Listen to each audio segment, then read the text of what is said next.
The Federal Reserve has just hit the economy with yet another interest rate hike, and for many people, this can feel like a slap in the face. The housing market has already started to slow down, along with several other industries that depend heavily on interest rates. So one of the many questions you might be wondering is, why are we still experiencing interest rate hikes? Because as interest rates continue to rise, becoming a homeowner becomes less and less a reality for many Americans. I'm tired of waiting.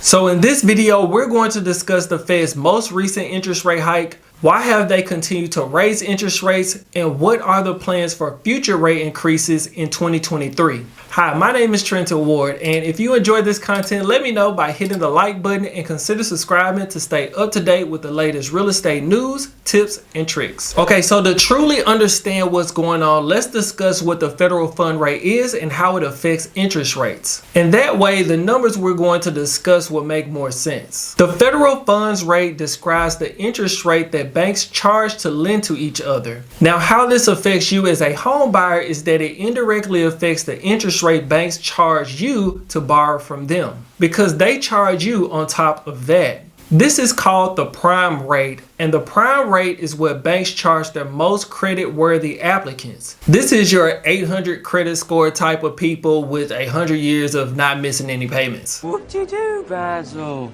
So when you see these companies advertising these amazing rates, keep in mind that the rate they're sharing is typically for their top tier borrower. And that means your average borrower will pay a premium on top of that. So when we look at these federal fund rate numbers, just know that there are some additional layers of interest you'll be expected to pay on your mortgage when you apply.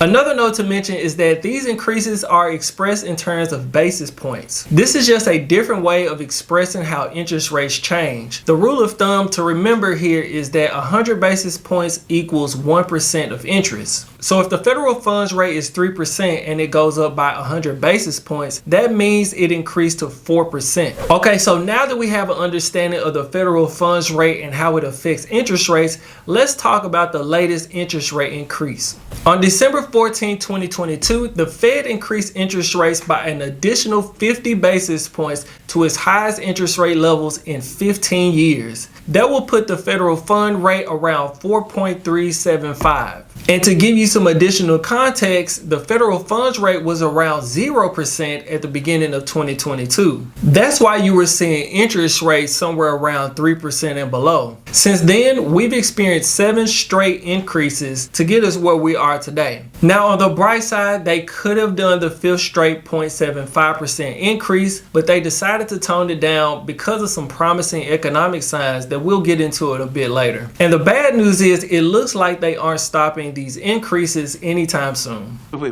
what did he just say?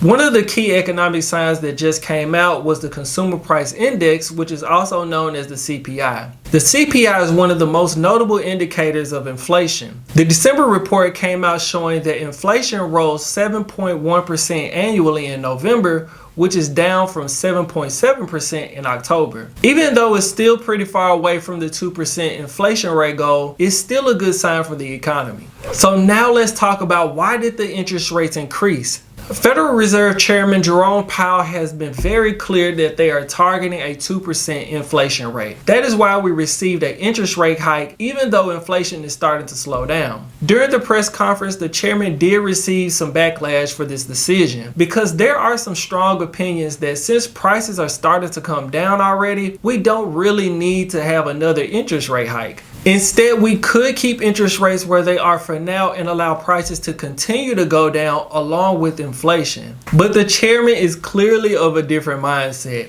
Yeah, that's not gonna happen. He did address why the Fed decided to increase the borrowing rate by an additional 50 basis points. In this statement, he says, inflation data received so far in October and November show a welcome reduction in the monthly pace of price increases. But it would take substantially more evidence to have confidence that inflation is on a sustained downward path. So in the Fed's eyes, 2 months of good inflation data is not what we're looking for. And that is a key sign to pay attention to when we're looking at what to expect in 2023. Okay, so now that we've discussed why the interest rate increase happened, let's talk about what should we expect in 2023.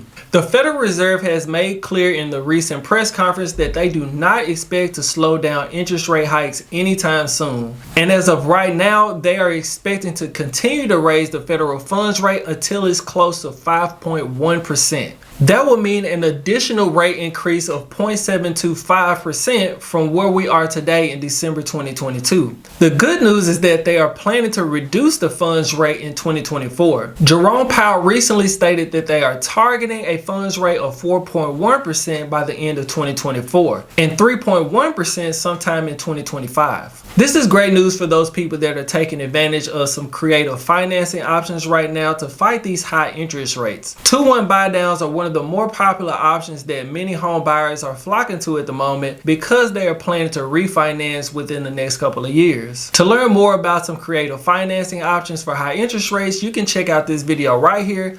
I'll also put a link to it in the description. When the chairman was asked about the future interest rates, he wouldn't give specifics on how soon we could expect these interest rate increases, nor how much each one would be. As of right now, we know there will be 8 meetings in 2023, with each one being another chance for a potential rate increase. The next meeting will be February 1st, and most expectations at the moment is that we will see a rate increase at that time. So in terms of the housing market, you can expect home prices to continue to fall for the foreseeable future. Prices could start to fall somewhat drastically depending on what happens in the next meeting, but the Fed plans to wait to see how the economy reacts to the most recent changes and then go from there. Okay, if you've enjoyed the content, let me know by hitting the like button and consider subscribing to stay up to date with the latest real estate news, tips, and tricks. If you have any real estate needs in the Dallas-Fort Worth area, feel free to reach out to me. My contact information will be in the description below. And until next time, peace.